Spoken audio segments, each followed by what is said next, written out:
Assalamualaikum warahmatullahi wabarakatuh. Apa kabar anak-anakku semua? Semoga kalian dalam keadaan sehat walafiat. Oke, hari ini Bapak akan menyampaikan materi agama Islam tentang zikir dan doa setelah sholat yang ada pada bab 9. Oke, semuanya perhatikan materi berikut. Siapa yang tahu di antara kalian apa itu zikir? Zikir artinya mengingat. Siapa yang kita ingat? Nah, yang kita ingat yaitu Allah Subhanahu wa Ta'ala. Mengingat Allah adalah salah satu bagian dari keimanan kita. Orang yang selalu berzikir berarti ia selalu mengingat Allah. Dimanapun kita berada, apapun yang kita lakukan, jangan lupa berzikir ya. Kenapa sih kita harus berzikir? Nah, ternyata ada beberapa manfaat zikir yang dapat kamu rasakan. Pertama, berzikir dapat menenangkan dan melembutkan hati. Siapa nih di sini yang suka marah-marah?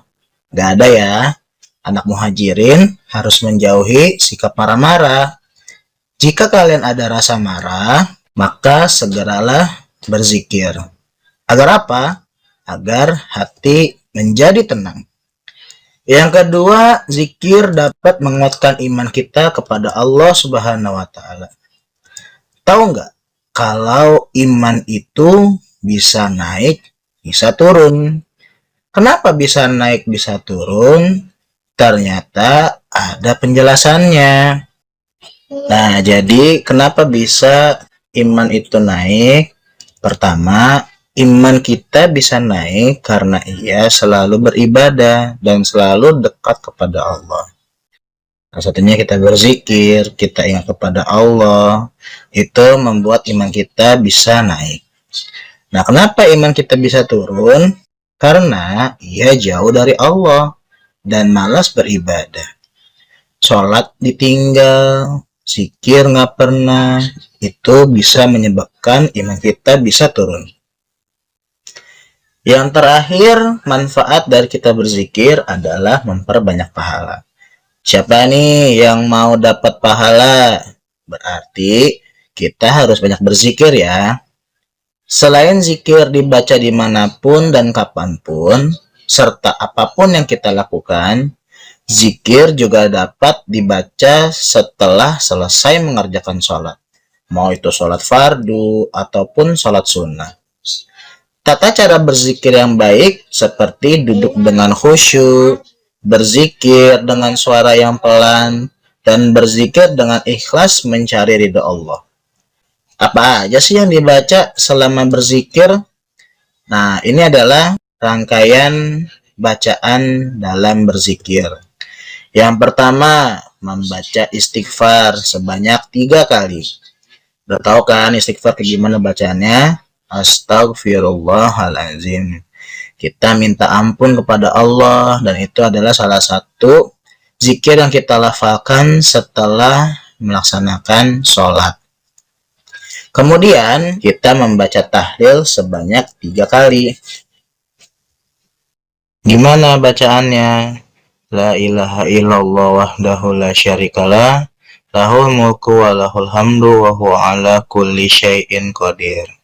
Setelah membaca istighfar dan kalimat tahlil sebanyak 3 kali masing-masing, baru setelah itu kamu membaca doa keselamatan. Seperti apa doanya? Allahumma antas salam wa minkas salam fa inna rabbana bisalam wa dakhilnal jannata darussalam tabarakta rabbana wa ta'alaita ya zal jalali wal ikram. Setelah itu baru masuk rangkaian membaca tasbih, tahmid, dan takbir sebanyak 33 kali. Tasbih itu bacaannya subhanallah, tahmid itu bacaannya alhamdulillah, dan takbir bacaannya Allahu Akbar. Nah, setelah rangkaian zikirnya dibaca, jangan lupa membaca doa setelah sholat. Bacaan zikir dan doa setelah sholat bisa kamu lihat ada di halaman 161 sampai 163. Tapi kalau kamu mau lebih lengkapnya lagi, ada di 164 di buku agama kalian. Setelah kita mempelajari tentang makna zikir dan bacaan zikir, serta doa setelah sholat, kali ini Bapak akan membahas tentang bersikap rendah hati kepada sesama. Kalian tahu nggak lafal Allahu Akbar? Artinya apa? Artinya adalah Allah Maha Besar. Kira-kira nih, manusia itu boleh sombong nggak kepada sesama manusia? Nggak boleh ya, karena yang pantas sombong hanya Allah Subhanahu wa Ta'ala. Kenapa sih hanya Allah saja yang boleh sombong, manusia tidak boleh? Karena Allah Subhanahu wa Ta'ala memiliki sifat Al-Kabir, yaitu yang Maha Besar, sehingga manusia tidak boleh sama dengan Allah. Makanya manusia itu tidak boleh sombong kepada sesama manusia.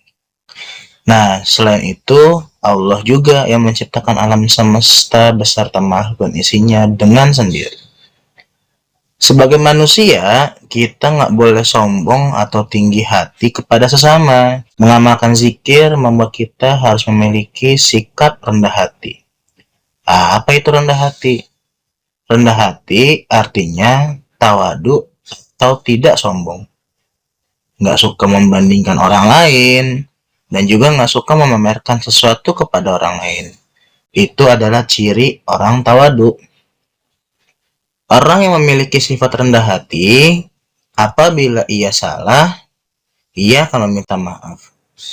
Apabila ia memiliki kekurangan, ia berlapang dada. Nah, inti dari pelajaran kita pada hari ini, yaitu adalah kita harus memiliki sikap yang namanya tawakal. Apa ya itu tawakal? Tawakal itu adalah sikap berserah diri kepada Allah. Kita rajin belajar, itu adalah bentuk ikhtiar kita. Kita berdoa dan pasrah adalah bentuk tawakal kita kepada Allah Subhanahu wa Ta'ala. Jadi, jika sudah berusaha namun Allah belum memberikan hasil yang terbaik, insya Allah kita harus berprasangka baik kepada Allah dan selalu berikhtiar berdoa agar Allah dapat merubah nasib kita. Alhamdulillah, kita sudah selesai belajar di bab 9. Bapak sudah paparkan semua materi yang ada pada bab 9. Bagaimana? Sudah diperhatikan belum semua materi dari awal hingga akhir? Bapak berharap semua memperhatikan ya. Oke, sebelum Bapak akhiri pelajarannya, Bapak ingin meminta kepada kalian untuk mengerjakan tugas.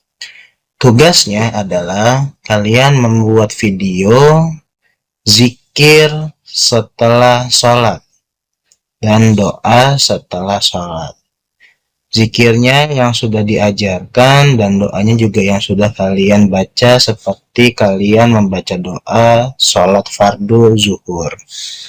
Kalian kirim ke Bapak videonya, ditunggu sampai pukul 20.00 waktu Indonesia bagian Barat.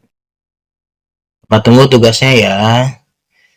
Oke, terima kasih anak-anakku semuanya. Semoga kalian sehat selalu dan Allah selalu menjaga kalian semuanya. Kita tutup bersama dengan membaca doa kafaratul majlis. Subhanakallahumma bihamdika asyhadu an la ilaha illa anta astaghfiruka wa atubu ilaik. Oke, mungkin ini saja yang dapat Bapak sampaikan. Kurang lebihnya mohon maaf. Walahir, wassalamualaikum warahmatullahi wabarakatuh.